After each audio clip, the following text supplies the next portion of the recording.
Welcome to the Terrible Podcast with your hosts from SteelersDepot.com, where you can find all your latest and greatest Steelers news. It's Dave Bryan and Alex Kozora, always lit, talking Steelers. And now, here's Dave and Alex.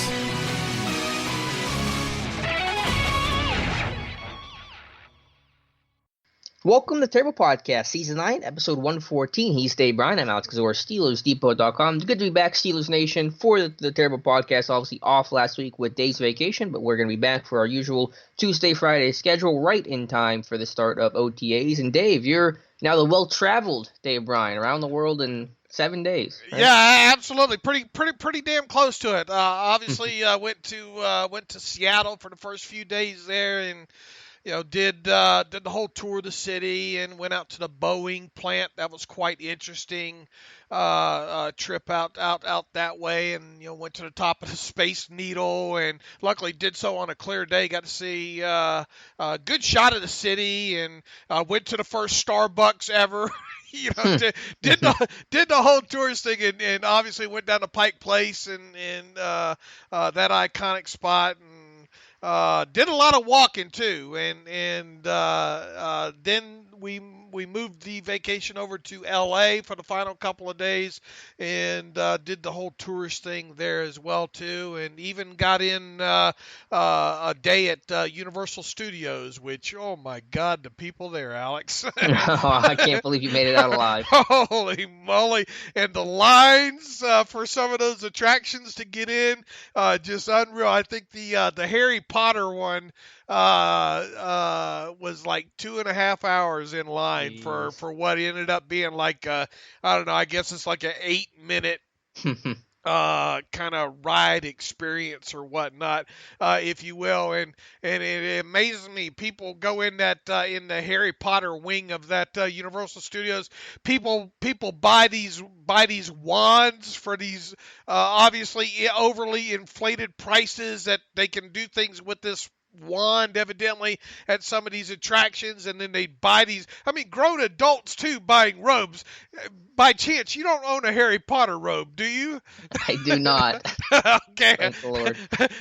And if any of our listeners do own Harry Potter robe, my apologies to you for making fun of you. But man, you want to talk about hand over fist, they obviously gig you the high price to get in the park, and then the food on top of it in there.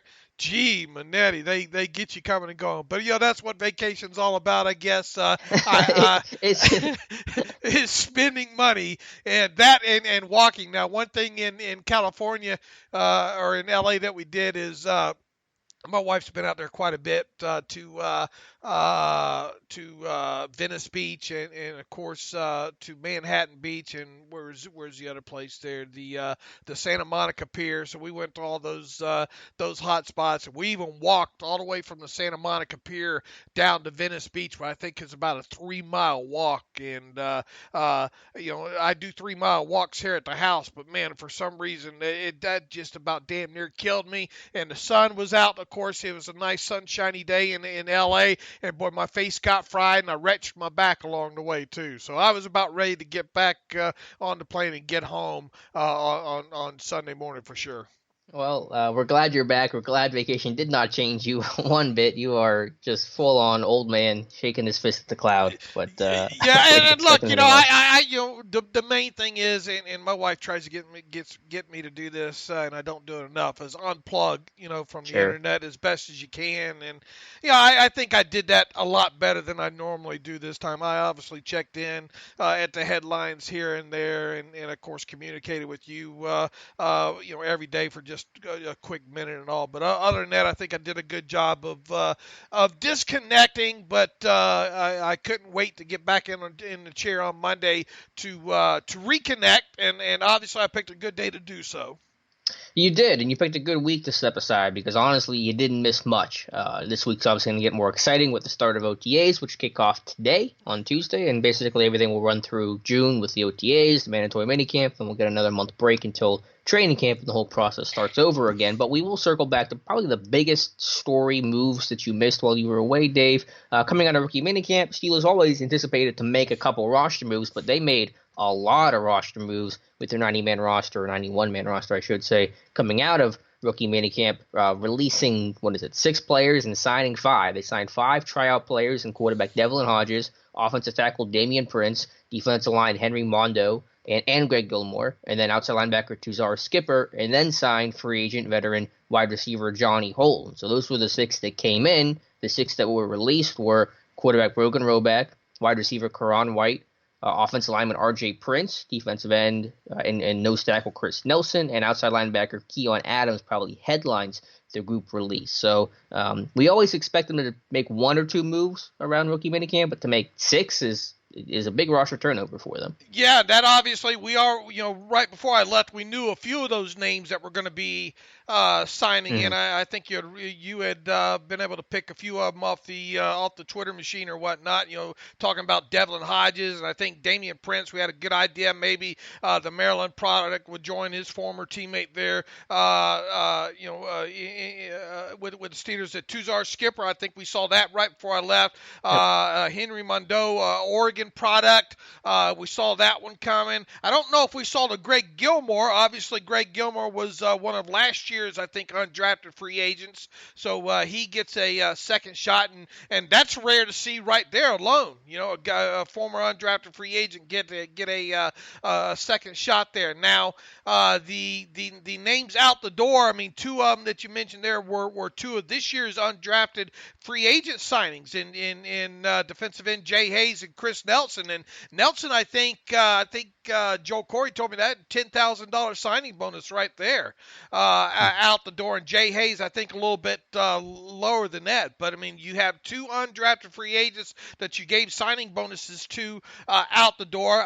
Probably not a huge surprise that Brogan Roback gone in exchange for Devlin Hodges there. Karan White was an offseason ad. R.J. Prince, he spent his entire rookie season, I think, on the Steelers practice squad.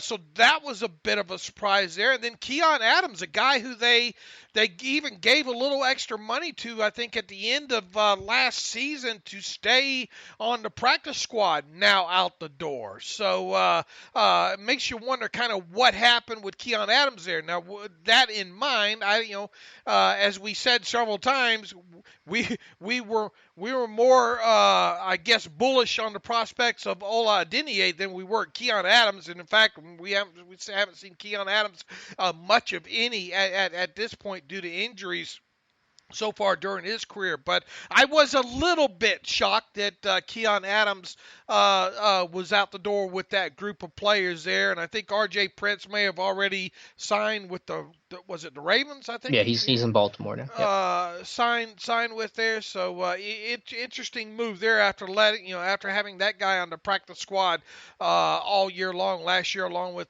Keon Adams. Now the outside free agent that they signed, Johnny Halton, formerly of the Oakland Raiders. I mean, he's dressed for quite a few games with the Raiders, and I think the thing that sticks out the most with him when you go over his tape with the Raiders there was not that bad of a special teams player overall, and in the few catches that he did have as a member of the Raiders over the last couple of seasons, some big gainers in there. And when looking at his tape also, it appeared as though that he played all over, the various different wide receiver spots with the Raiders. So obviously he's going to have his hands full trying to make the roster this offseason. But the fact that he's got some special teams experience, I mean, I think it was either you or Daniel wrote it while I was away, that this is the guy that might be a younger version of a poor man's version, if you will, maybe a Darius Hayward-Bay. It was Daniel, yeah. He had a really good article that kind of broke down Holton's experience as a gunner, obviously the vertical threat, the versatility that you mentioned. So, yeah, I mean, poor man's and younger version of DHB, I think, are apt comparisons, and also former Raider doesn't hurt either. Yeah, but in terms of the guys that were released, I think Prince honestly surprised me more than Adams. I know people, were probably a little surprised by Adams, big picture across the fan base, but this is a guy that has played 2 years, hasn't played a down, and was on a futures contract. So don't look at Keon Adams as a 7th-round pick Keon Adams. Just look at him as a futures guy that hasn't played a down of football in his life, and that makes him a pretty easy cut. I didn't see it past to the 53 after drafting Sutton Smith and adding all the talent at linebacker. But Prince, I thought Prince had a chance to come in and compete, and I thought he played well last year, but maybe it was a guy that Munchak really liked, and with Munchak out the door, the evaluation changed a little bit. The other guys obviously aren't surprises, but Damian Prince is interesting. This is a guy that grew up about 2 blocks away from Derwin Gray. They go to Maryland together, and now they're in Pittsburgh together, so that's really cool. And while Gilmore is a surprise to see him circle back, it's not unprecedented. This happened to Cameron Stingley, the running back, a couple years ago, where he came in twice, actually made it as a tryout in back-to-back years. So never count these guys out, and we'll see what happens with them. Is Damian Prince a better right tackle than Derwin Gray is a left tackle? I wouldn't say that, but Prince is a right tackle and Gray's a left tackle, so that's how you'll. Now everyone gets cross-trained, obviously, but generally speaking, Prince is probably someone that Prince will probably become the new R.J. Prince, where he's going to be a right tackle, right guard, because I don't think Prince is going to end up playing left tackle. And Tuzar Skipper, I looked at it. I was able to track down, I think, all but just 2 or 3 of his sacks before I got out of town. Obviously, kind of, kind of reminds you who's the kid that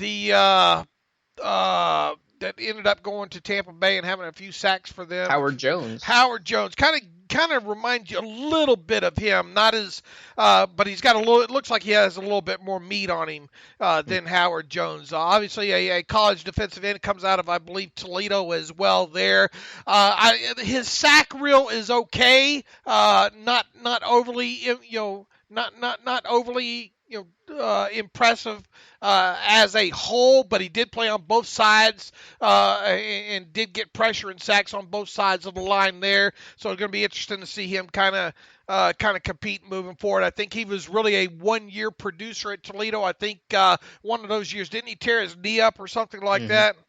Yep, he ran on a kickoff against Miami, Ohio. I think he tore his ACL and got a medical red shirt for it, though, thankfully, and let him play out his last year. Right, so going to be a guy definitely to keep an eye on. Maybe, who knows, maybe practice squad potential there moving forward. Henry Mondeau, just looked briefly at his Oregon tape. I think he had a cup of coffee last year with the Saints and maybe even spent time on their practice squad there. And then Greg Gilmore, from the breakdowns that we did last year, a lot of people should already be familiar with him somewhat. For Skipper, hopefully he's a lot better above the neck than Howard Jones. That was always the issue with Howard Jones, is nobody repeated more drills at training camp than Howard Jones, unfortunately. But we'll see what happens with Skipper. And Hodges is obviously going to be the number 4 quarterback this year. We'll see a lot of him in late preseason action. But interesting guy. I mean, he broke the FCS record for passing yards, surpassing Steve McNair's. I think he won the Walter Payton Award, whatever the title is, for the best offensive player in FCS football last year. So again, obviously really not seeing a path to making the roster in any capacity, but a good athlete. Has even punted the ball 12 times. So, a guy that rushed for 8 touchdowns last year should be at least fun to watch with a little more mobility than maybe your typical number 4 quarterback. All right, I think that's got a lot of the housekeeping done. Of course, Devon Bush, the Steelers' first-round pick, has signed his 4-year rookie deal. I think that leaves Justin Lane still as the lone Steelers draft pick that remains unsigned at this point. And people are probably wondering, well, how is it that you can get Devon Bush signed but not Justin Lane? Well, once again, Devon Bush was kind of an easy guy to do because where he was drafted and the slotted amounts, and of course all 4, his entire contract being guaranteed, all that stuff was pretty much written in stone because he was where he was drafted, and also the language and as far as guaranteed stuff and what voids what. I was not shocked to hear Devon Bush signed before Justin Lane. Now the question is, when is Justin Lane going to be signed? I think it all depends on, he's in that kind of that gray area there, not so much with the guarantees, but about with the offset language and with the what voids the guarantees. So it's going to be interesting. I don't think many people around him where he was drafted have signed yet either. So I'll have to research that a little bit more. But I think as he gets, I think what's going to happen is you're going to have to wait for him to get boxed in a little bit by people signing around him. But with all that said, Justin Lane will be signed, sealed, and delivered long before the start of training camp. So I wouldn't be too worried about that overall. Yep, that's all that matters to me. He'll be signed before camp, and that's the only thing that matters. Real quick, Dave, before we move to the Ben interview, obviously talking about those released players to them were the undrafted free agent guys that just came in, Jay Hayes from Georgia and Chris Nelson from Texas. I wrote the article. I don't remember if this was while you were on vacation or right before you left, but I wrote an article just saying the Steelers have a serious undrafted free agent problem, and basically saying this, they have the fewest amount of snaps by far of any of their UDFA group the last 3 years. And it's remarkable. They've only got, I think, 144 total snaps from all the UDFAs combined over the last 3 years, and only 4 of those 32 guys have made the 53 or the practice squad in week 1. And I got some pushback and some people agreeing, and that's totally cool. I love the conversation, but I just wanted to take your temperature real quick.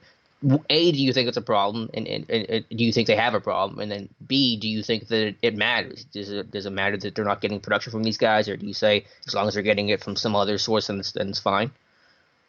So what was your overall take on the situation? Because I briefly scanned. Mm-hmm. I saw the article.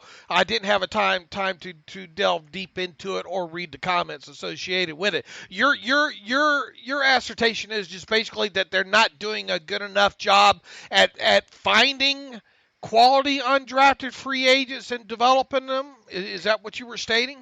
Yeah, they're not bringing enough talent. Now, I don't know if it's an evaluation issue. My theory, and I think there's obviously going to be multiple issues at play, but I think the biggest reason I would point to is why they're not getting some of the UDFA talent other teams are is because of the payout structure. And we know that the way, because there's a cap on signing bonuses you can give, what is it, $100,000 you can give your UDFAs, right, Dave?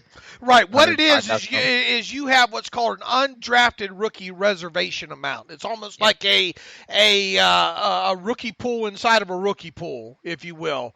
And that amount for 2019. Now, once again, the undrafted rookie reservation amount, that is the maximum amount of signing bonuses teams are allowed to give their entire undrafted free agents for a season, and it's a fixed percentage of the total rookie compensation pool on top of it, and that amounts only 109, just over 109,000 for 2019. So, if you let's say in the Steelers, typically are right around 10 or 11 or 12 undrafted free agents every year, right? Mm-hmm.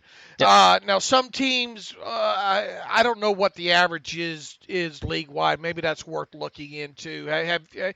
Did you note how many total were signed this year or whatnot? When it comes to undrafted, or at least that initial pool of them there right after the draft. Well, regardless what the amount is, what the average per team is signing those guys, it's not like you can overpay these guys. Now, you could overpay a couple of them. I think, who was it? Wasn't even the Dallas Cowboys a few years ago? Weren't they the ones that gave the entire to La'el Collins? Well, that's what I was getting to. You're making my point for me. Thank you. Is that what teams have done? Because you're right. It's $109,000 for your signing bonus pool. That's a really low number for all the free agents you want to bring in. So the way teams are getting around that now is by guaranteeing partial base salaries, full base salaries of these contracts. So you look at some of these teams that are giving, in essence, $100,000, $200,000 signing bonus because they're guaranteeing portions of that base salary. And that's enticing talent to now come instead of getting a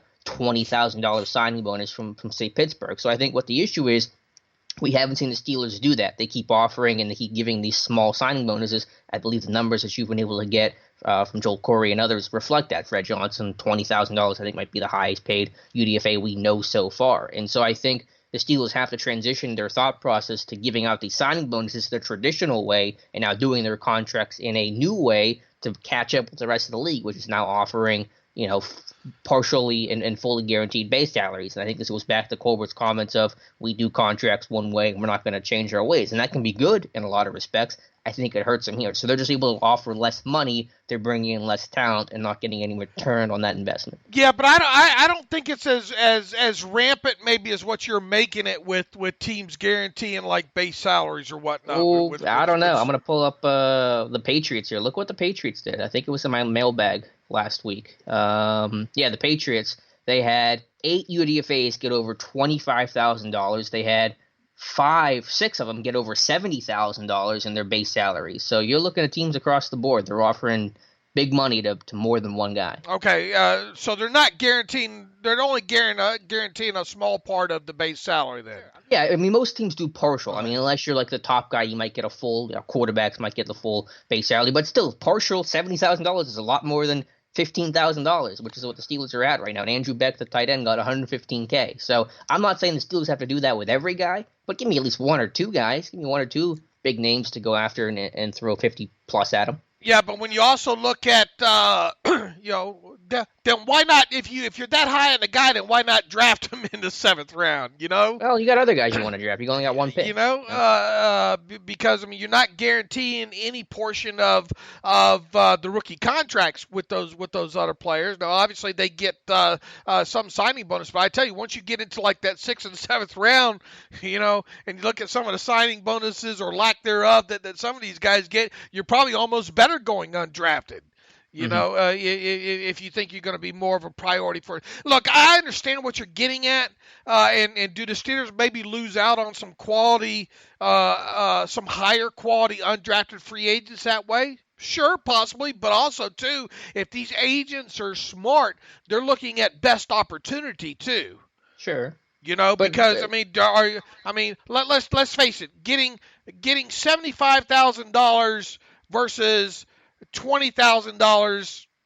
Yeah, I mean, if that it's obviously more, but I mean, aren't you going to go to the spot where you maybe have the better, what you deem is a better opportunity for you to maybe where you can earn that $495,000?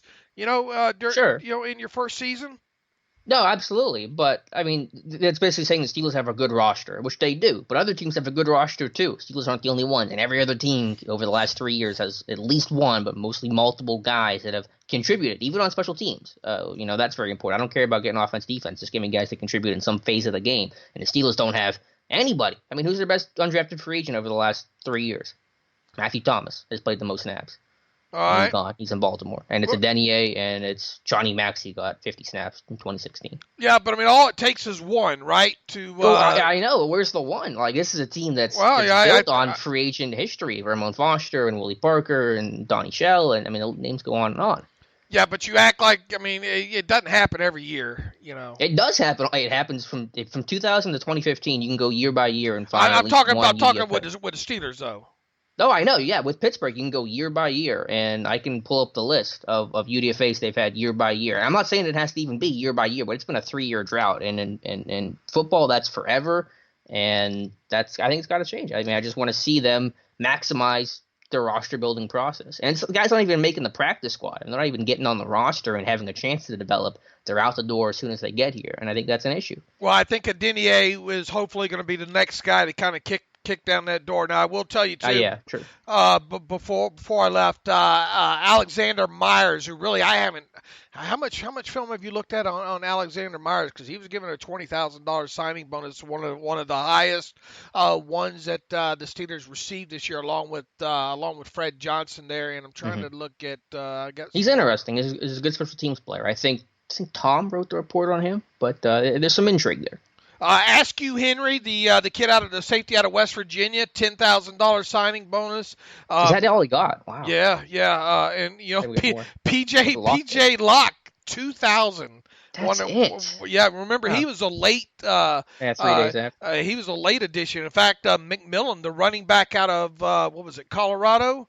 5K signing bonus, and I think Brumfield out of LSU, the offensive lineman, and Hayes, who's already gone now. Hayes, each of those guys received 7.5 or 7,500 signing bonuses there. So their top guy was Myers or Fred Johnson, who got the most money. I think both of them. I think both of them received 20,000, didn't they? Okay. I'm asking. I think that sounds right. I know Myers received 20,000. Chris Nelson, who's out the door already, received 10,000. And where's the Johnson one here? I think it was 15 or 20. I know that. And those guys are interesting. And I like Locke's tape, and Askew Henry's interesting, and Fred Johnson I thought was the best UDFA right after the class came out. So I hope it changes. Fred Johnson, 15,000. So Alexander Myers was the big winner this year.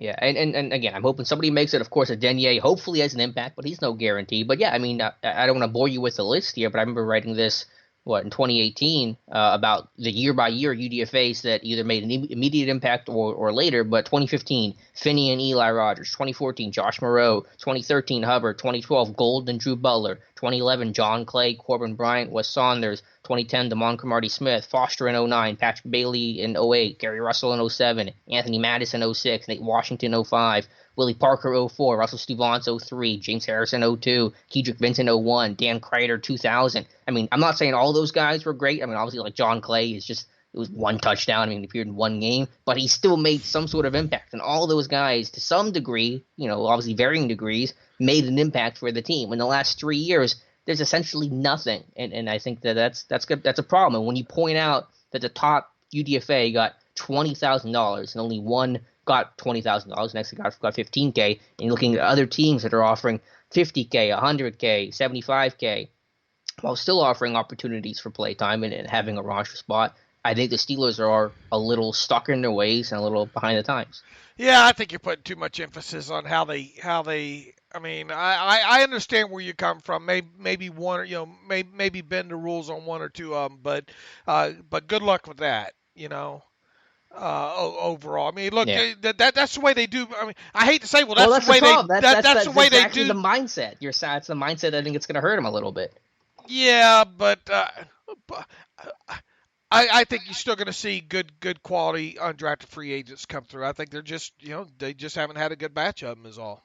Yeah, well, that's what I'm hoping changes. Hopefully, I'm just saying there's something that's got to be different in the evaluation process. But I just wanted to take your temperature. It's not killing this team, but if you look at the lack of depth, I don't think it's killing this team. Look, Denier too. Last year, I mean, he missed time with what was it, hamstring or something?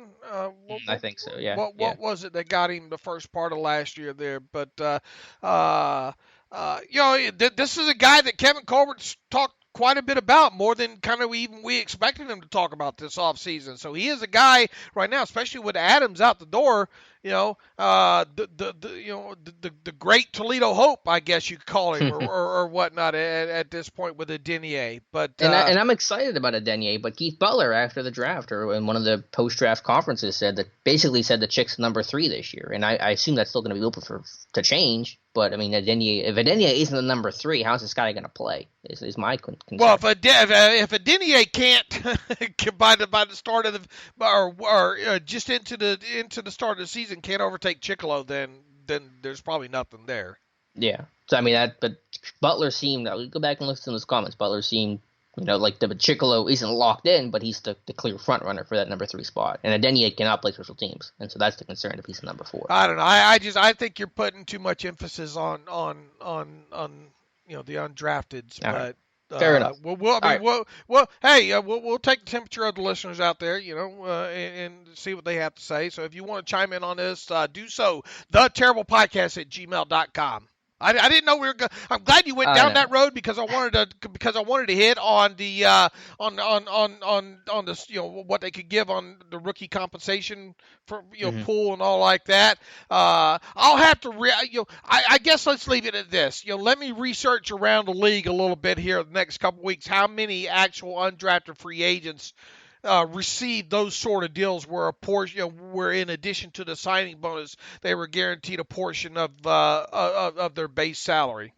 Yeah, or even just like $50K or more if someone got an insane signing bonus. I think that would qualify too. But either way, it hasn't translated to production. I'm searching for reasons of why they haven't gotten the production that they've historically gotten in this franchise's history. But anyway, enough about that. Yeah, sorry for taking down that rabbit hole, but I wanted to get your thoughts there. Let's move on to the most immediate news story that came out yesterday. Of course, Ben Roethlisberger sitting down with KDKA's Bob Pompeani for his first interview. He did a brief thing with Barstool Sports the week before, but there was nothing there. But his first real interview discussing everything that's happened in the AB saga and everything that's just transpired since the end of the season. And Dave, I don't know where you want to start. I know you covered this interview really well. Ben apologizing to AB for his comments he made after the Broncos game, which is fair. I thought Ben's comments were wrong and inaccurate to say. No decision on the radio show, talking about Juju stepping up. I mean, I'll let you just carry the baton here and take it however you want to take it. Well, first and foremost, I wasn't overly shocked with the way that Roethlisberger carried himself throughout the interview. Take Mhm. the old Ben High Road. Yeah. Ben. Look, Ben is not without some blame in any situation throughout his career. Has been passive aggressive in the past with some remarks of his, and obviously you go back to some of the way he's conducted himself during his radio shows in the past, and maybe pointing a finger in a direction where he just didn't need to be pointed in. Some things are better left unsaid, if you will. So I wasn't overly shocked to have Ben come out in this interview with Pompeani and say, "Oh, AB helped make me who I am, and I'm truly sorry that anything that my comments maybe on the radio resulted in our friendship going south and all like that." I mean, that's the type of stuff that Ben's good at. Who, me? My favorite was the AB still a good friend. I'm like, I don't know if AB feels the same way about that. Leave it on a little thick, Ben. And after the first part of that kind of interview had leaked out there in the promos for KDKA yesterday, afternoon, and that got written up and circulated the internet and all, then AB comes out on Twitter and makes, two-face comment on Twitter. I don't think he was talking about the Batman movies, the character in the Batman movie either. I'm pretty sure about that. But I mean, look, I wasn't shocked at all by anything that Ben said. Now I'm glad he goes that route, because it takes all you turn around and you see what AB puts out on Twitter, and the way AB immediately reacted to it makes AB look even worse than what he did. On top of it there. Now, did we really get into a lot of meat and potatoes? Credit to KDKA and Bob Pompeani, they definitely teased that well enough that the tease ended up being better than the substance, I feel, overall. I don't think we learned too terribly much in there. We're probably going to learn, hopefully people ask the right questions at the start of OTAs, we'll get a little bit more substance from Ben. But, I mean, look, we don't know how much of that, it's probably, a 15-minute, 20-minute talk between Ben and Pompeani or whatnot. And, of course, obviously that gets trimmed down to 4 minutes or whatnot, with Bob talking half of it, setting up the quotes and all like that. But I wasn't overly shocked with the way that Ben handled it. And here's the thing that I hope happens here in the next few days or this week. Mm-hmm. Ben's got that one-on-one interview with Bob Pompeani out there, and then at some point, probably today, hopefully. And I doubt it'll be more than just today. He'll have a pretty good session with the local media at OTAs, and then answer all the other questions, and then hopefully he gets all that stuff behind him as much as possible. And be polite about it, and say, look, after this week, I don't want to answer questions about the past. I want to put all that behind us so we can move forward. Now I know that sounds too good to be true, or sounds good in theory there, but really it can be stuck to if Ben tries to and frames it properly at the start of OTAs here. Now, will it go down that way? Probably not, but I mean, that's what I would like to see happen. Let them ask whatever they want to ask this week about all the stuff that happened with AB and Le'Veon and all the things that he said, she said, that's been out there ever since week 17 of last season. Get it all out there, get an answer, and then say, I'm not going to talk anymore about it moving forward, because the last thing that this team needs right now is to keep talking about the things that already happened, especially when it comes to players that are no longer with the team. I agree, 100%. And to be clear, I thought the interview with Pompeani was fine. I thought Ben, his comments were fine, and, he said the right things. And in terms of the substance, I wouldn't expect there to be a whole lot more substance. And I think that's the right way to do it. I think less is more. I don't think you want to get into the meat and potatoes of everything that happened, because you're just going to open those old wounds. And I don't think it's necessary to go down that road and talk about every single thing that happened over the last 3 months. I think you kind of just talk about it in a general sense, and as you said, indicate eventually that you want to move on and focus on the guys that are here, and that's the best way to do it. So I was even surprised that Ben did the interview, just knowing he's going to get asked about the same stuff again today. So I'm not sure exactly what his plan was to do an interview when he's going to be asked the same questions from the local media today. But, I think Ben, less is more is how I would guide Ben. If it was up to me, and obviously it's not, but if it was up to me, I would just say, keep it general. Yeah, I mean, keep it general past this week. But I mean, to me, he should open it up to everything and anything. I would this week. I mean, obviously they're going to ask questions, but I'm not giving. Because if you don't get it all out right now, then and obviously some of the media is going to not ask. Look, they don't ask the questions that they should sometimes, or they don't think about them until after the fact. And then it lingers into 3 weeks from now. Oh, well, remember that. What do you think about what Le'Veon said during the off season? And this is 3 weeks after his first interview.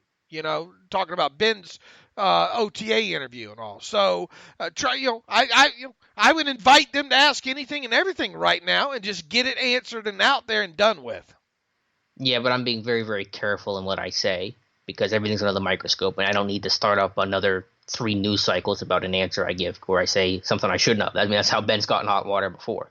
Right, but I mean, he can take the high road still and say a lot of nothing still. That's what I'm saying. Yeah, I mean, obviously you're not gonna bar anyone from asking. No, you're not going to. I've never said that. No, you're not going to write your life story. You give them your life story here. And look, I mean, there's some things that, like I said, there's some things that you reveal and there's some things that you don't.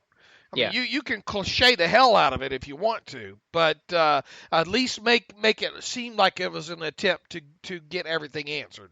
Yeah, and that's basically just carbon copy what you did in the Pompeani interview. I thought that was fine. He gave some answers. I think he expressed some sort of regret, and obviously with AB, I mean, there's nothing Ben can say at this point. Ben criticizes him, and that's bad. Obviously, Ben apologizes for it and says, that was my mistake. Not good enough for AB. I mean, there's nothing that you're going to say that's going to appease that camp at all at this point. So, yeah, I thought Ben's interview was fine, and hopefully you go through this week and there's no more drama going forward. I know there was that silly dust-up with Terrell Edmonds yesterday and the Twitter likes and the minor freak out over it. By the way, what did you, I mean, look, I understand we put everything under the microscope on Twitter and jump the gun sometimes on some things and read too much into things. That happens even with us. I've done it recently with the whole Devon Bush thing and all, I didn't phrase it right, in his situation there, with the whole car incident and all like that. But I mean, look, we're going to make mistakes in this, but that said, I mean, putting guys under the microscope for liking tweets. You know what? I just learned yesterday that if you're on your phone Twitter app, that you can actually bookmark a tweet instead of liking it. You can't do that on TweetDeck. I literally had no idea that existed either until yesterday too.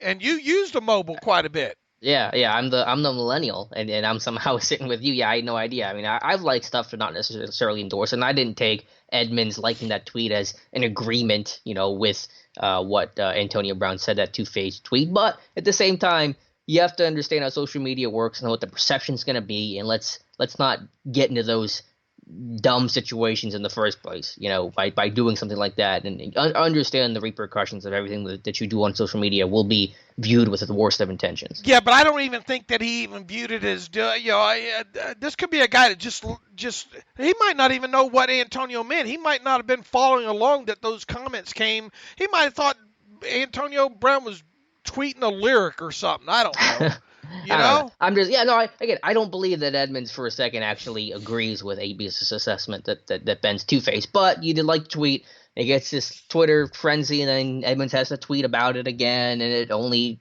shines a spotlight on it more, and it just it's within 6 hours of the Ben apology coming out, and there's already this little other mini story that's dusted up behind it, and that's just the silly stuff that you hope doesn't recur during the season. Yeah, I just hate to see. I mean, boy, it went over like a lead balloon, with a lot of the. I mean, people. Here's the other thing I didn't know too. Sometimes if you follow a person, you can have the things that they like show up in your timeline.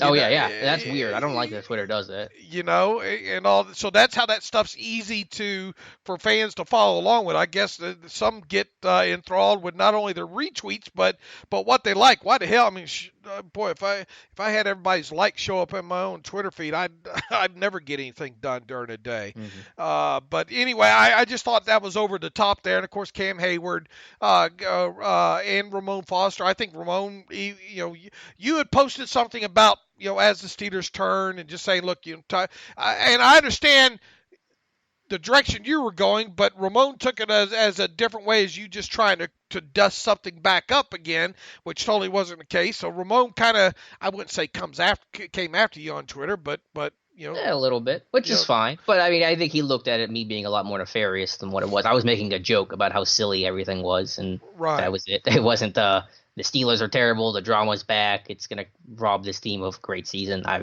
It's Twitter, I was making a joke. All right, moving past social media thing, let's go back to some of the things that Ben said. Obviously, put his confidence in Juju Smith-Schuster, talking about, he's worked a lot with him and talked a lot to him this offseason, and he thinks that, he's ready to potentially be that guy now, the number one receiver in Pittsburgh with Antonio Brown gone. That obviously what's he going to say? I'm not sure Juju can do it, but I mean, that's for the radio show only. right. But at least it's a public vote of confidence there. And that's the kind of stuff that you expect there. Ben and I, about the radio show as well. Now I know, I don't know, I'm not sure where you come down on this. I know probably a good part of our listenership, though, probably would rather Ben not continue his radio show. I've never had an issue with it. I like the fact that Ben reveals some things on there, stuff that we don't see, play breakdowns and stuff like that. Now, obviously, I can do without the passive aggressiveness and the the sort of the finger pointing and all, or stuff that can be construed as finger pointing, like Ben did last year, after the Denver game with Antonio Brown and James Washington and things along those lines. But overall, I mean, I personally, I hope he doesn't cancel the radio show, and he told Pompeani that he's still undecided on that. And that comes on the heels of that nobody report several weeks ago that's never really even been confirmed, stating that Ben was probably going to cancel his radio show because of things that happened last year. Like I posted on Twitter at the time, I'll believe it when he cancels it. And he hasn't yet, and I'm willing to bet that that the radio show continues on. I have no idea if it's going to continue on or not. I personally like it too, because you get, because this team really does some X's and O's stuff. You see a lot of coaches, even Bill Belichick will go on the Patriots website and break down a play after a win. I think he does it after wins, not after losses, but they'll still do some X's and O's. The Eagles do some really cool stuff with that. Steelers don't get much of that at all, so I'll take anything I can get. But as I've said before, and I'll remain consistent here, is I think it would be the best thing to not do the radio show, because I think when he's doing the radio show, he's in an environment where he's not totally paying attention. He's not 10 microphones in his face and a camera on him. He's half the time he's driving somewhere, or he's with his kids and he's distracted, and I think that causes him to say some things he probably wouldn't say in a normal interview setting. And with the vulture circling about looking at every single thing that Ben says and picking apart his words, and even NFL Game Day splicing up his words last year from a radio interview, I just think eventually something's going to come out, and you don't want to go through this crap again. So as much as I like it, I think the best thing for the team would be to not do the radio show. We'll see. Yeah. I have no issue with it. Just be a little bit more careful. No, I mean, yeah, obviously, if you do the radio show, be more careful with what you're But I mean, he's still going to have his Wednesday with Ben, in a locker room. And yeah, but when you're in that setting, I think you conduct yourself differently because you have 30 microphones in your face. We've still written about things that Ben, we have selective memory when it comes to that stuff, though. He's still going to say things that are going to be put under a microscope, even in that setting. Yeah, I mean, we've written about it. I don't know if he's ever said anything shocking in a Ben game day or weekday interview, though. I think most of the stuff people talk about come from the radio show, the James Washington quotes, the Antonio Brown quotes. Really, that's it. I mean, people also make the Ben trash these guys every week, and that's not true at all. I mean, it's one or two incidents over years of doing the radio show, but I think most of it does come from the radio side, not from the the locker room side. All right, where we go from here? Anything else? What else did Ben say? Talking about His contract status. Yeah, new contract, going to play out. Going to give him the best 3 years that he can, and still not ruling out the possibility of playing after that. I mean, what else is he going to say there? He should leave the door open because the quarterbacks are playing into their 40s now and all. I mean, even so, I'll be a bit surprised if he plays past this contract, but I also wouldn't bet my house against it just the same. Yeah, I mean, I think it's unlikely, but it's possible. And I think that's basically what Ben said. He just left the door open, and it's all going to be based off health and how he feels, how his body feels, and those things that you can't predict now. So that was, for me, the bulk of the Ben interview.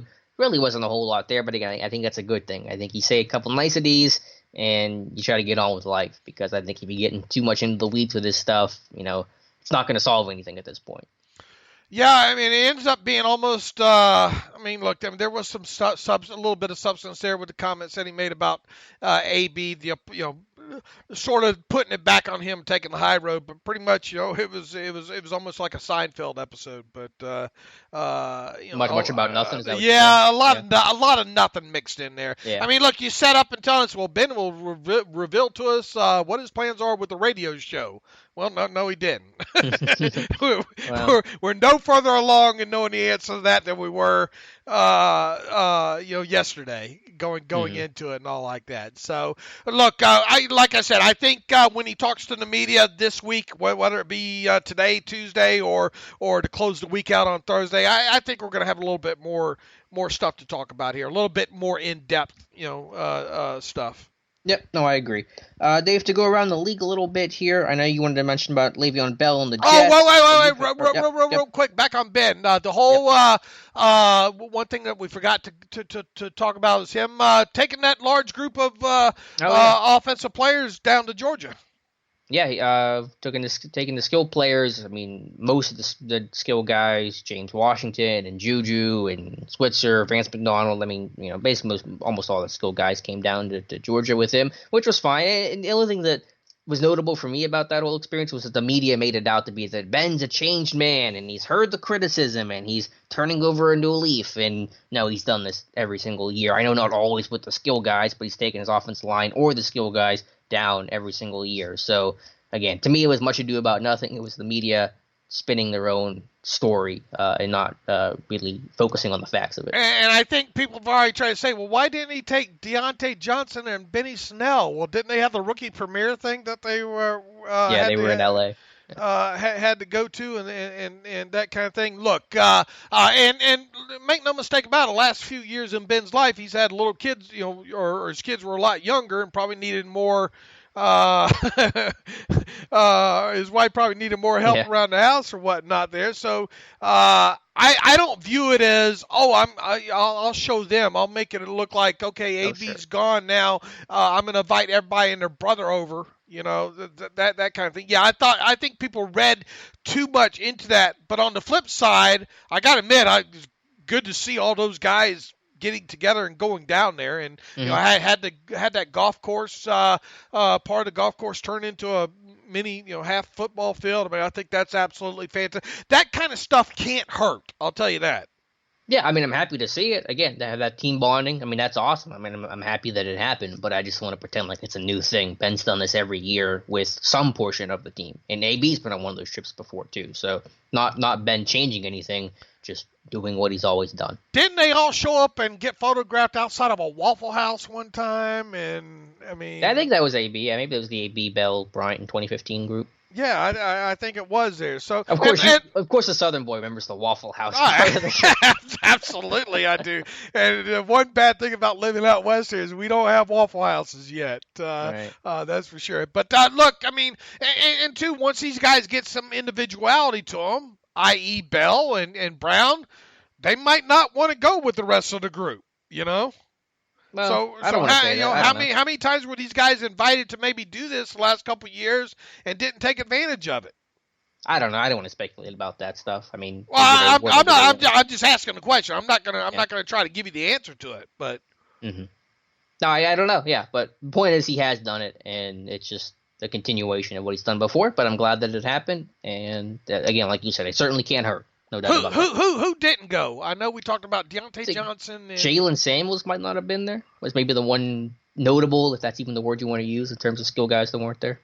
I know Daniel probably had a great list of them, and props to Daniel. He got on ESPN, I think, or his tweet or whatnot on that. So, I mean, there wasn't many that didn't attend, right? Yeah, and those guys may have had other conflicts. Jalen Samuels may not have just been able to attend for some other family reason, or who knows. But yeah, I mean, there's everybody from Vance and Juju to Tevin Jones. I mean, it was across the board. All right, great. So to go back to Bell and the Jets, I know you missed not much happened in Pittsburgh, but around the league and in New York, a lot happened with Mike McCagnon getting fired, the GM of the Jets, Adam Gase basically somehow running the show now in New York after just being hired and flaming out in Miami. But to me, again, this is kind of much ado about nothing, but with the firing of the GM, there's reports that Gase didn't want to sign Bell to that deal. Then there were some rumors, to me, as far as I'm aware, there's no merit to them so far, that Gase could trade Bell because he didn't want Bell in the first place. I don't believe that's going to happen, but Le'Veon Bell, grass isn't always greener on the other side. Yeah, I wonder why. The first thing when I started reading, and how strange was that with the Jets? I mean, super strange. I mean, how crazy. I mean, you let a guy conduct your oversee your whole draft, make those decisions, free agency, spend the money there, and then you get on the other side of that and you can him. Yeah, you're asking the chef to buy the groceries and not cook the meal. Absolutely. Bill Parcells would have a field day with that. Boy, you want to talk about dysfunction there. Holy smokes. And how do you think Bell does feel? I mean, I know he's going to say all the right thing. I just want to win, blah, blah, blah. But right now he's got to be thinking, what the hell is going on? And really, you got to kind of question yourself right now, unless hopefully Adam Gase has sat him down and said, look, none of this is true, even if it is true. But how do you think Le'Veon Bell feels right now? Man, the guy that brought me in at Simon's not even here right now. I'm not even sure the head coach wants me here right now. And I don't buy for a fact that Bell's going to be, because you got that guaranteed money, hung up in him. Now, with that said, I think not long after Bell signed, I said I won't be too shocked if he's 1 or 2 years and done in New York. If they can get out of it after 1 year, I won't be shocked if Bell is a one and done in New York. Yeah, I mean, I think that's a lot more likely than him getting traded this offseason. But Bell better hope the Jets have a really impressive season, because if you're 5-11, your coach doesn't want you, your team's bad, you're in the New York media, Pittsburgh's going to sound pretty good. The way you look at Antonio Brown and Le'Veon Bell, both of their situations right now, it sure looks like there's more possibility of downside than there is upside. Can you imagine if the Raiders get off to, I mean, look, they have a very tough start of the season, travel wise and all, and obviously, a team that wasn't great last year, and all of a sudden you think you're going to bring in a couple of pieces on offense and change all that, instantly, especially with that schedule that they have. Can you imagine if they get off to like 2-4 start or 1-5 start or something like that, and AB's not getting his numbers on top of it? Yeah, it's not going to be a good situation out there. And then obviously with the Jets, look, I like Sam Darnold and all like that, but I mean, I don't think they sure better hope they know what they got in Le'Veon Bell as far as and use him a lot in the passing game. That's all I got to say. Right. So yeah, tough situation there. I mean, I know Bell tweeted about the reports, and he said all the right things to his credit, saying that he's still here to win and play well, and regardless of the reports, even if they're true, it doesn't matter, and it's not going to change his mindset, which is fair and accurate, and good on him for doing that. But yeah, he didn't get the money he wanted, and he might not get the team that wanted him. So not a great couple months for Le'Veon Bell. Does it feel like there's a different air about this team right now? It does, yeah. With Pittsburgh, yeah, I think it does. My whole philosophy, and even after posting that joke on Twitter yesterday, I said I want to make sure we get back to football, focus on football, and yeah, I think that's where the direction's going to go. So even if it's not quite there yet, because there's still the off-season stuff that lingers, I think once you get into camp, the focus is on there, and everything's all about what happens on the field. That you'll really be able to put this to bed and behind you. And as long as nothing else happens and no one else does anything dumb on Twitter or wherever, I think you'll be good and you'll have that truly different feel in that locker room. We're not talking about Antonio Brown throwing furniture off of a balcony. We're not talking about Antonio Brown Facebooking this and Twittering that. Well, we are, but yeah, well, we do, but we can kind of laugh at it and know that it's not bothering the team. Right. We're not talking about is Le'Veon gonna be at OTAs or training camp this year? Is he gonna sign a long-term deal? All that stuff that really is dominated. Is James Harrison this or that? That kind of thing. It feels like a lot of that's lifted out of here now. And again, that's why I say I think it'll be good if Ben can get as much of this. Questions about what has happened behind him this week. Let this week serve as get it all out of your system. Purge the system real good here, and then move on and be done with it. Because I think if they're able to do that, and Juju doesn't break his leg snowboarding or whatnot, Oh, knock on wood, Dave. Though I know you posted the clip, but don't say that. The little things like that. That is what scares me. I'd rather not know about it than if you're going to do it, that kind of thing. And obviously I'm being a little bit funny there and bringing that up there. But I think there's a good chance that they can put a lot of this behind them. And as you said, focus on football here, especially after this week, and us talk about what happened on the field or didn't happen on the field during OTAs, and then on into training camp. Absolutely, Dave. A couple of the quick stories I want to go through. And you mentioned the Patrick Peterson suspension. That won't affect the Steelers game at all because the Steelers don't play the Cardinals until later in the season. But he's out for the first 6 games. Boy, how many people wanted him signed or traded They still want him probably traded, but I think maybe those waves will have calmed down for until the trade deadline. Then they'll pop right back up. I love Patrick Peterson. I was shocked as anybody that it came out. And evidently he had known about it was coming for quite a while. And I still, what was it, a banned substance or what? Yeah, it was 4 games for the substance, and I think an additional 2 for some masking agent. I think was what the ruling was. Yeah, if you're not cheating, you're not trying, right? Sure. But I mean, I know it's disappointing overall with him. I think he's still one of the top corners in the league, and shame on him. Is all I can say there. He is getting up there a little bit up in age, and we'll see. But that was a big story that caught my eye. That kind of surprised me there. The only thing I care about with that story is I think Baltimore gets to play the Cardinals without Peterson, and maybe the Browns too, and the Steelers don't, so they get the little advantage there. 2 names that I want to throw at you just briefly that have either come on the market or may become available on the market that the Steelers could have interest in. I wrote the article yesterday on the Jets tight end Jordan Leggett, released by the Jets yesterday, again in the Adam Gase house cleaning, and the Steelers reportedly were going to draft him, or at least had strong interest in drafting Leggett back in 2017. Given the lack of depth at the position right now, I think it would make some sense to do a waiver claim on Jordan Leggett. And we'll see. It'll be interesting to see. I think I'll be surprised unless there's something that we don't know about Leggett, like an injury or maybe a possible suspension coming or what have you. If there's something. If he has as clean of record as we think he might. Now, he did have that injury during his rookie season, right? But he did play. I don't know how many snaps but he's the kind of guy. Look, he's still on a rookie contract right now, so it cost you almost nothing really, but a waiver claim just to pick him up. And kick the tires on him. So with that, I think I'll be surprised if he goes unclaimed today, because you would think some team around the league, Steelers being one of them, could use another, semi-experienced blocking tight end who can also catch the football, that's got a little bit of draft and college pedigree to him, to take through training camp there. And obviously we mentioned the tight end position with the Steelers quite a bit the last several weeks, especially from the draft on.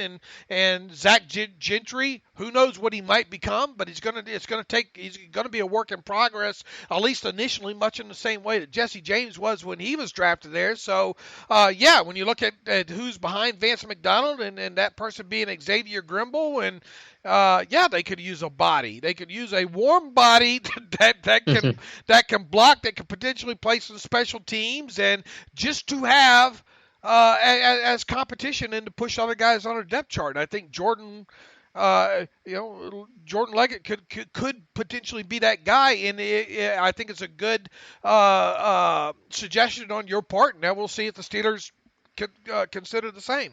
And that's what it's about. It's creating competition, because who's pushing Grimble and Gentry? Nobody. It's not going to be Christian Scotland-Williamson. It's not going to be Kevin Rader. I'm sorry. I mean, yeah, there's always the possibility about going outside the organization. I'm sure guys have that thought in mind, but to have the number 4, so it creates that great competition. Best players make it, and then if there's an injury, which is certainly possible, happened last year to Vance, could happen to Grimble or Gentry, that you have a next man up mentality and someone right there to step in, so you're not scrambling to try to add somebody late in the process, because they've done it before, but it's not ideal to add somebody a week before the season starts and they're trying to get on that moving train. So we'll see. I'm not saying it's going to happen, but the dots do connect. The other name I wanted to throw at you, people always try to say, well, he's not a big name. Why do you want to bring in a number 4 guy when you're not going to keep 4 tight ends? That's not. Look, right. You have a 90-man off-season roster, and a lot of things can happen. Look at Reuben Foster with the Redskins yesterday. Yeah, unfortunate for him. That sounds like a really serious injury. I mean, it really does. I mean, it just goes. People downplay all the time. Bob Labriola is famous for this. It's just football in shorts. Well, people still get hurt playing football in shorts. It's actually a higher rate now, I think the numbers are, because guys are just getting back into shape. Yeah, because you don't want to cover it, don't downplay it. Yeah. Well, how many how many Pittsburgh writers do we see try to downplay OTAs and the start of training camp because they just don't want to cover it, because they're lazy? I mean, all of this, if none of this had any importance to it, none of it would happen. It's part of the process here. So don't tell me it's just football in shorts, okay? And obviously when you see guys go down time and time again, year after year, with serious injuries at the start of OTAs, Yeah, So, I mean, look at last year. Hawkins and McGee went down in the spring. Knock on wood. Look at the Baltimore Ravens. Was it last year or the year before? All those injuries before they even got to training camp. And obviously right into training camp. So a team season can unfortunately be shaped in these next 6 weeks severely. Okay, so that's why you bring in the Jordan Leggetts. You just don't know what's going to happen with your roster, and the deeper and the more competition, as you rightly point out, you can create, the better. Ask yourself this: who's better, Jordan Leggett or Bucky Hodges? Yeah, easy answer there. And it's not like because I know a lot of places, and especially on Twitter, but also some other websites, we'll talk about literally any player that becomes a free agent and say, sign this guy. We don't do that. We're not that. No, yeah. we're not that. I usually only suggest names. Occasionally there's exceptions, but I'll usually only suggest a name if there's that doc connecting. Had the Steelers not apparently been very interested in drafting him in 2017, I wouldn't have wrote that article yesterday. But it's a doc connecting thing, and that's what we see when we see this team bring players in. It's usually some sort of doc connecting that you can go back to and say, oh yeah, here's the interest they had, like Steven Nelson, like Dante Moncrief. They had interest in those guys coming out of the draft. Now they're Steelers once they become available. And who was the other name you're going to tell me about? On Twitter today, I'm just getting the reporter now. Josh Jones, the safety in Green Bay, apparently wants out of there. See what the report is. Packers safety Josh Jones is skipping the voluntary OTAs and working out in Florida because he's hoping to be traded, a source told ESPN. This is to Rob Domofsky on Twitter. The source said the 2017 second-round pick believes would be best for both parties if they parted ways. And story coming on ESPN. I think the Steelers did maybe have some level of interest in Josh Jones coming out as that dime guy. That's probably a lot less likely to happen right now with Marcus Allen, and I'm not sure if a move's going to be made today. But Josh Jones is a name that some Steeler fans are talking about.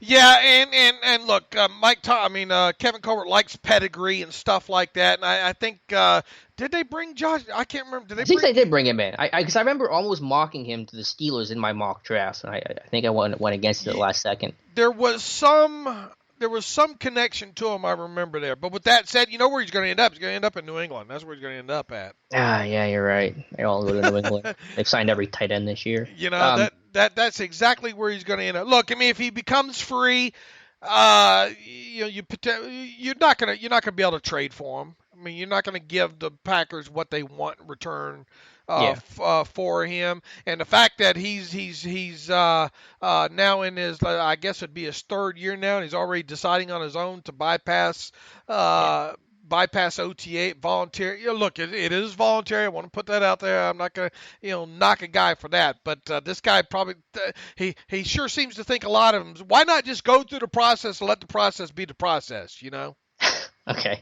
Maybe something in training camp happens. I don't think anything's going to happen anytime soon. It probably won't happen at all. Dave, it's funny. We were just talking about injuries and tight ends. I mean, this isn't funny, but unfortunately, Buffalo Bills tight end Tyler Kroft broke his foot, and he'll have surgery. So just another right there on the money, talking about needing depth and guys getting hurt. And unfortunately, that's just a reality of football you have to plan for. And didn't they have another tight end that you thought could be released? Well, that's a good point, yeah. Jason Kroom, I thought, could be on the way out, especially after they signed Lee Smith. And I don't know exactly how long Kroft's going to be out for. Obviously, there's a little bit of time to recover here. But yeah, I mean, Kroom and Michael Roberts were two names at tight end on rosters right now that I could see as a possible trade candidate or cut if they don't make the roster. And don't you think, what do you think the fans think in Buffalo that said, why in the hell do you want to sign Lee Smith? Good point. Now, I still wouldn't have signed Lee Smith for $3 million per year. That's a little too rich for me. But yeah, again, that's the point we're talking about here. You need depth, you need competition, and you need a contingencies plan, especially at tight end when you have Vance McDonald, who's got an injury history, Grimble, who hasn't shown much, and Gentry, who's was playing quarterback 4 years ago. So, I think adding to that group, I think it's the weakest group in terms of depth that they have, and right up there with safety. And I'm always looking for a guy to add a little competition to it. And let Alex and I be the first to tell you that, no, the Steelers are not going to sign Gerald McCoy. Yeah, but he could go to Cleveland. I mean, that's a possibility. I mean, I know that the Patriots have shown interest, that the Browns reported had interest. So, if they had Gerald McCoy, I mean, that defense is going to be really stout. Absolutely. And look, I think he's still got some game left in him. Probably doesn't match maybe what he's getting paid just now at this point of his career, but he's definitely a guy that can help a team. Absolutely. Anything else here, Dave? An OTA start today. I mean, people ask me what to look for. I'm just looking for whatever reports we get, and just fingers crossed for good health. It's an important part of team building, but you're not going to learn a lot, especially us on the outside looking in. Well, and I wrote about this yesterday. In fact, that and try to point out 5 storylines to watch as we move forward here. The Ben finally speaking thing, I think, is the big thing here. He obviously got the interview with Bob Pompeani got done at some point this week, maybe even as early as today. He'll talk more to the media. I think that's a big part of this process, and OTAs getting underway is Ben getting all this, talking to the media, rehashing all this stuff that has happened over the last several months and getting them out of his system. So that's number one on my list. I think the status, whatever we do or don't find out about the status of the recovering people like Ryan Switzer, we know had off-season ankle surgery.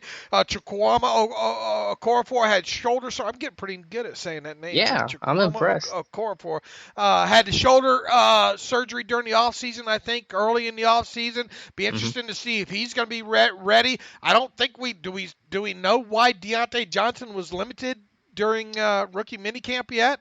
Jerry Dulac said it was an injury, but there's not a lot of information there. It's very minor because he did go through some stuff. He wasn't on the sideline the entire time, but there's something going on. There was something going on, so hopefully we'll find out what that something is, and whoever else is unable to fully. Did you have Chick had off-season surgery on his foot? I did not have that written down in the article, so that's another one. Yeah, he was in a boot for a while, but it seems like he'll be fine. Right. So just building a list, I think, coming out of that of who is and who isn't, and what the timetable on them is a important part of this. OTAs getting underway here. I phrased this. I thought I was kind of creative in phrasing this too. The what level of Bush hyperbole, as I like to say, obviously coming out of the Steelers rookie minicamp, all the praise and whatever you want to call it about Devon Bush, and probably well deserved too. I mean, this is a guy with great football IQ. You would and you trade up as many spots as the Steelers did to draft him in the first round. He better be all that in a bag of chips and all. And it sounds like he was during the rookie minicamp.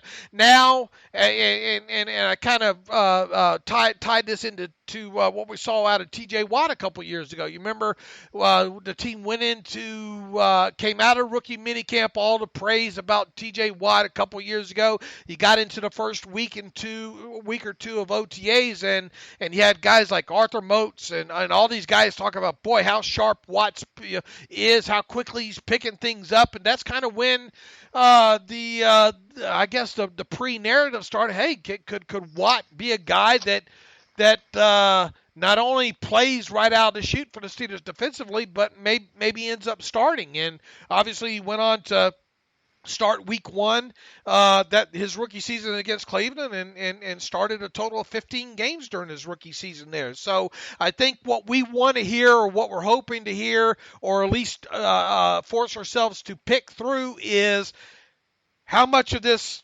how much are we hearing about how good Bush is at picking things up? So I think that's an important part of this process. And look, I expect there to be nothing but praise from teammates and all about Bush. And then it'll be our job to kind of pick through that and kind of match up to what we heard about T.J. Watt a few years ago. The other thing I hope some of these players are asked about, and I hope we learn about in the next week or two, is what is the status about some of these guys who could be in line for contract extensions later on this offseason. Obviously, the Steelers already got things done with Roethlisberger and center Marquise Pouncey, but what about guys like Joe Hayden and Sean Davis and Javon Hargrave and Finney and Mike Hilton? Are those guys in contract talks? Will we be able to draw any harder conclusions after these next couple of weeks that we think this player or this player won't get a contract extension once training camp gets underway? And then obviously the first kind of meaningless pecking orders on the depth chart will be revealed, I'm sure, in some position groups this week as well too. So we'll be on the lookout for that too. Some people say, well, there's a whole lot of nothing, that we're not going to learn a lot this week, and in the grand scheme of things, probably not. But there's going to be enough stuff, I think, to watch for and to read about and to listen to coming out of this first week or two of OTAs that will give us some things to talk about moving forward. And I'm always interested in not only, obviously, the big names like Devon Bush, and you mentioned T.J. Watt. I remember Marquise Pouncey having kind of a similar story with him coming out of the spring. But who are the unknown guys that make noise? Because typically you hear about their name a little bit early on in this process. Ramon Foster's good at pointing those out, isn't he? Yes, he is. I mean, usually these guys reveal themselves early in what they do in the spring. It carries over to camp. Think of Eli Rogers. Think of Mike Hilton. Those are two guys that when they first made the team, that first spring they came through, who were the players talking about? Watch out for Eli, watch out for Hilton, and those guys ended up having successful NFL careers. So you always kind of get a little taste of some name that we're not talking about right now. It could be Herb Waters, it could be Cameron Kelly, it could be who knows. But those are things I keep an eye towards too. Absolutely, and look, make no mistake about it. These veterans, they talk. They know who's making waves there, and Ramon Foster's a good example. I think Ramon Foster the last couple of years has given us a good heads up when talking to the media about guys that we should probably pay attention to. Yeah, so that's the stuff we'll look for. Nothing too crazy, but yeah, football's back, and I'm happy, Alex. Yeah, I don't care if it is football in shorts. I look forward to it. All right, what else do we have? I think that was everything. I think we should just jump to some reader emails to close out the show. Yeah, I don't think we have a ton of them here being on hiatus there, but Caleb Zabrowski writes in, "Hi, fellas, my name is Caleb, longtime listener. Ben had a sit-down interview talking about Brown and his relationship Sunday evening, and Antonio Brown tweeted on Monday, Two-Face. Do you agree that Brown has singled himself out to be the bad guy And are you satisfied with the trade we made to ship him out of town? Here, Caleb, all I can, and I'll let Alex, have a crack at this obviously as well too. Here's where I am on the whole Antonio Brown thing to this at this point. I'm sad to see such a great talent like him leave, and especially leave in the manner that he did. I mean, we're running out of superlatives to use to describe the things that this guy did as a receiver, and props to Ben for pointing out that this is probably the best receiver I've ever played with during my career, and those kind of things. The guy is extremely and has been extremely talented. Hate to see him go in that aspect. On the flip side, I understand why he's gone. I understand why Kevin Colbert was only able to get a third and a fifth for him now more than ever. Good on Kevin Colbert for being able to do that. At this point right now, I mean, day by day, you have to wonder what's going through Gruden and Mike Mayock's head. Thinking, man, can we go a day without this guy being in the news? I mean, the two-faced comment, was that even necessary? And then he turns around and he says, yeah, it's the media that does all this, blah, blah, blah. I mean, look, he's with Ben saying what he said yesterday and taking the high road, if you will, and then AB tweeting what he tweeted, he is singling himself out very easily to be the bad guy. So, I don't know, satisfied with the trade, blah, blah, blah. I guess in essence, yeah, I am satisfied, and I understand why they got what they got, and I hate to see him go. It's part of the business. It is what it is at this point, and I still think the Steelers can win without AB moving forward. I know it's going to be tough, big shoes for them to fill, but if the defense plays better and the offense can maintain some level of consistency and get some help from the defense in the process. Look, they didn't win a Super Bowl with Antonio Brown. They didn't win an AFC championship. Well, they did win one AFC championship when Antonio Brown was on the team in 2010, but obviously he wasn't a big contributor that year. But in essence, they still didn't get to their ultimate goal. It'll be interesting to see if they're able to do it now without him and Le'Veon Bell. Yeah, I mean, I basically echo your thoughts. Obviously, the trade, what you got in return isn't equivalent to his actual football value, but we all know and understand the circumstances of why the Steelers got only a third and a fifth for AB. So I don't want to relitigate everything that's happened, but it's just now a question of, yes, are you better off not having some of that drama and that weight that you're carrying around? Yes, obviously. Is that going to outweigh the massive production he gave you, though? I still say probably not, and there's going to have to be a lot of problem solving and a lot of guys stepping up, obviously, to replace him. All right, this one from Andrew. Andrew Peltz writes in, guys, appreciate your work. Last couple of shows you guys talked about flexible defensive players. Do we still not all agree that the defensive coordinator should have been fired 2 weeks after the season? I won't be surprised to see the same confused defense this year. How about you? Also, I don't understand how Alex constantly defends Danny Smith. I was done with him for the second time in 5 seasons. The Steelers didn't know to field a free kick. Amateur hour. All right. This mostly seems like it's slanted towards you, Alex, so I'll let you have at it here with Andrew. What was the first question? I mean, you see, you already forgot about wanting to fire I heard Danny Smith. My heart flooded a little bit. Oh, yeah. I mean, I still believe that Keith Butler should have been fired, and I'm not going to change my stance on that. Hopefully I'm proven wrong. Hopefully things get better, but you know my thoughts on Keith Butler. Now, Danny Smith, I mean, we'll have to have a long conversation about that. I don't know. I think at this point, either you agree with me or you don't, and I'm pretty sure most people don't agree with me. But I'm just saying, I'm not trying to high road myself here, but I watch every special team snap, and I listen to every interview, and I think it's better than what the perception is. And I think I've laid out the reasons on the site time and time again. All right, Andy, and here's the other thing now at this point. At the time, Alex and I both, I think we're in the same boat with Keith Butler there. Here's the thing. Keith Butler's still the defensive coordinator here in Pittsburgh with the Steelers. Danny Smith's still the special teams coordinator. The milk did not get spilt. No sense crying over it, huh? All right, so deal with it. Let's see what happens now. I mean, are we just going to sit here and say, with OTAs starting, boy, they sure should have fired Keith Butler and all. Look, I mean, we have to start analyzing what's here and how the team's able to move forward here on both defense and special teams. I think make no mistake about it. If this team does not make a big playoff run this year and a Super Bowl run, and God forbid they should miss the playoffs, I mean, obviously we'll go back to saying, well, they should have fired Danny Smith and Keith Butler or whatnot. But the fact of the matter is both those guys are here. So now let's start analyzing what's happening moving forward here. I mean, I don't like to look back and say and get caught up in what they didn't do this past offseason.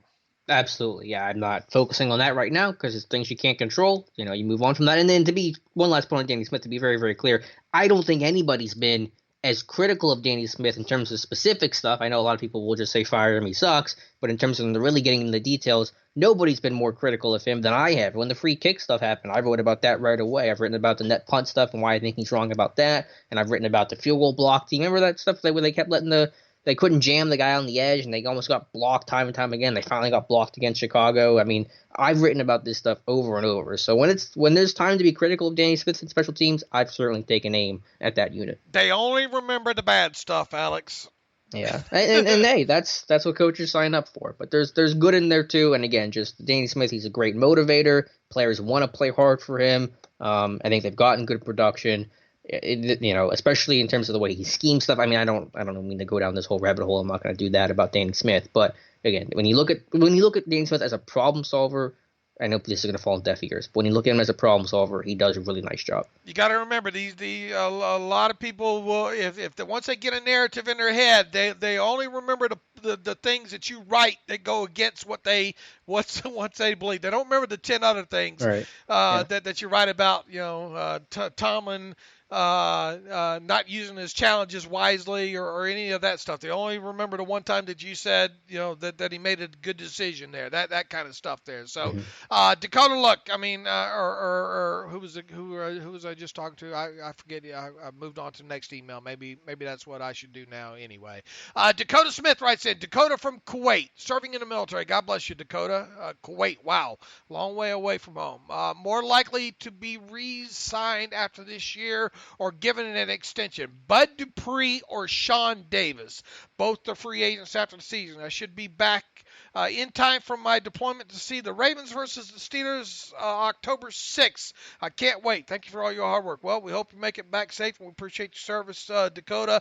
As far as your question, more likely to be re-signed after this year or given an extension, Dupree or Sean Davis? I'm going to go with Sean Davis. I think there's still an outside shot that he gets an extension this offseason, minimal. As far as Bud Dupree goes, I think I don't think Bud's going to sign an extension this year before training camp. And on top of it, I think if Bud has a great year, I still don't think the Steelers will franchise tag him next or transition tag him next offseason. So I think Bud Dupree hits free agency, good or bad, next year. Agreed. I was asked this question in the podcast substitute I did last week. I went with Davis. I'll stick with Davis now, but they certainly do see something in Bud Dupree that we don't. So I guess I can't rule anything out. Let me hit this one from our buddy Eric Sorensen. For those that don't know, Eric is a Princeton University professor of organic. Oh, yeah, he mailed the show a couple weeks ago, didn't he? Yeah, he did. And it's always good. He's a long time listener. Good to hear from Eric. He writes in, Dave Bryan really deserves his vacation, period. But these momentary breaks do cause some of us to suffer depot withdrawal. Some people would call depot withdrawal a good thing, maybe. And this little bout with depot withdrawal has moved me to write. Okay, Dave and Alex, what are What are Omar Khan's credentials as an evaluator of a football talent? Is he a football guy, and could he ever do the job that Kevin Colbert does? Why should the Steelers ever consider wrestling Omar Khan from the kinds of activities that he does really well? It doesn't feel fun to think about the post-Colbert era. Good question, Eric. And I can't honestly tell you how big of a football guy Omar Khan is.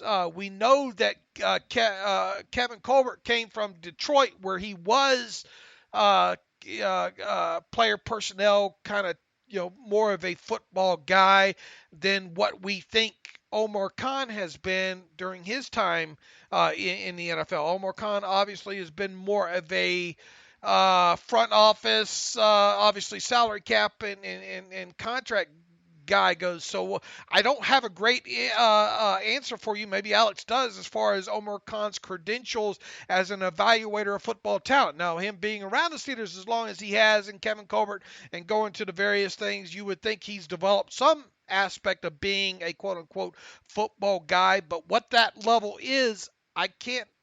Obviously, probably not the evaluator of football talent that Kevin Colbert is. Yeah, I mean, I don't know Khan's history too well. I know he spent some time at Tulane. I think that was one of his first football jobs. And he has gotten looks for GM spots before. I know Seattle. I think it was him down to him and John Schneider for the Seattle GM spot. I think Miami gave him a look several years back. New York, I think, even New York? Okay. Interviewed him a couple years ago. And so obviously there's some talent there, and as you said, I think it's being around an organization, for so long, you're going to learn these things, and he's such an integral part of all these processes. He's in the war room. He's part of everything the Steelers do, because they always have to go to him and say, can we make this stuff work from a cap standpoint? But that's a valid point. Obviously, his path is much different than Colbert, which Colbert was on the scouting side. He was a Blesto guy. He worked as I think college scouting director for Miami, and worked his way up the ladder in Detroit, and coming over to Pittsburgh. So they're different paths. But we touched on this briefly two weeks ago, talking about who could Colbert's eventual replacement be, and Khan's a name that will be mentioned. But I also think Brandon Hunt right now is the pro scouting coordinator, I want to say, is his role. It was also somebody I think that could be a candidate. So it's a good question. But Khan, I know, has not gotten much interest since. So I don't know if the NFL has if he just declined any more offers and said, I'm staying in Pittsburgh, or if the league kind of said, just we're going with other people. Yeah, maybe because Omar Khan might not be as much of a football guy. Maybe has prevented him from being hired yet as a GM around the league. I think it's going to be either him or Brandon Hunt. As we stand right now, Well, it could be someone outside the organization. Sure. So the Colbert, I mean, if you were talking about in-house candidates, those are the two guys. And they have hired, they hired Kamir, I forget his last name, but they hired kind of Khan's understudy, I think, in anticipation of maybe losing Khan at some point. Sure. But as far, and my assessment goes from in-house only at this point. Yeah, sure.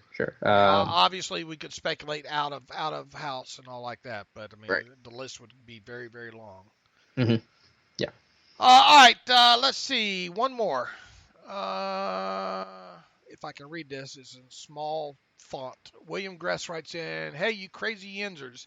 Been a fan of the show since 2014. Listened to nearly every episode. 2 questions. Can Alex do a write-up of Juju's water balloon fight that is on sale? I think we already did that. What a great gesture by Juju, by the way. Yeah, well, awesome. he is Mr. Pittsburgh, isn't he, right now? He's king. He is king of Pittsburgh. And number 2, what would you put the odds that we see both Barry? Did I already answer this? What's the rest of the question? It says, what would you put the odds to see both Barry and Boswell on the final 53? I was surprised to see competition for Barry, and you touched on it Friday briefly, but it seemed, and this email is from the 10th, so it's about 11 days old. Friday, let's see. Barry and you touched on it on Friday briefly, but it seems like I'm trying to read the font here, so small, like he coach told to kick the way he does. I think it's a little bit William being in defense of Barry, saying that we touched on it on Friday briefly, but it seems like he was coached / told to kick the way that he does. I guess he's in agreement with you. Overall, look, I don't think it'll be the Barry and Boswell are favorites. To make the 53 again. I think both of them would have to kick their way out of Pittsburgh at this point, and obviously Boswell is more in jeopardy probably of doing so than Barry is. Yeah, I agree. I think calling them the favorites is a good way to phrase it. Neither of them has a job locked up. They got to prove it, but, they are the favorites, so I agree. And we'll end on this PS from William. Bill, he writes in, Alex has gotten much better on the podcast since those early off-season days a few years ago. Keep up the good work. Hey, what about me? I've gotten a lot better. Or maybe I haven't. I don't know. With that, all right, Alex, you and I will reconvene on Friday. We'll talk about what did and didn't happen during the Steelers' first week of OTAs, Phase 3 underway in Pittsburgh as we speak. I'm sure we'll have plenty of interviews to talk about between once Friday rolls around. In the meantime, you can follow me on Twitter at Steelers Depot. Follow Alex on Twitter at Alex_Kozora. Follow the show at Terrible Podcast. Email the show, theterriblepodcast@gmail.com. If you like what we do and you want to donate to the cause, please go to SteelersDepot.com, hit the donate button, upright navigational bar. If you want a year free or a year version of Steelers Depot ad-free without all the ads, you can get one of those for $25 by going to SteelersDepot.com and hitting the ad-free button in the upright navigational bar. Keep those emails coming. We'll be looking to fill up the email box again for Friday's show to answer more listener questions. And as always, thanks for listening to the Terrible Podcast with Dave and Alex.